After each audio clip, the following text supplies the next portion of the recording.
Welcome back, everybody. Today, I'm going to teach you how to add Mailchimp newsletters to a web page. This is incredibly useful if you want to showcase your email campaigns directly on your website, giving visitors easy access to your content without needing to be on your mailing list. Let's jump right into it. First, open your web browser and navigate to Mailchimp.com. This will take you to the Mailchimp homepage where you can access all your email marketing tools. Once you're there, you'll need to log in to your Mailchimp account using your username and password. Make sure you have your credentials ready so you can move through this process smoothly. After logging in, look at the left side navigation menu and click on Campaigns. This section houses all your email campaigns, whether they're drafts, scheduled, or already sent.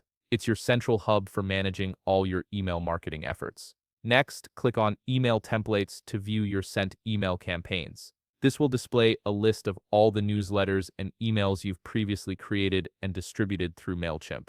Take a moment to browse through and locate the specific newsletter you want to feature on your web page. Once you've found the right newsletter, select it by clicking the checkbox next to it. This step is important because it tells Mailchimp which campaign you want to work with. Now, on the right side of the screen, you'll see a button labeled More Options. Click on this drop-down menu, and from the options that appear, select Export as Template. This action prepares your newsletter to be converted into a format that's usable outside of Mailchimp.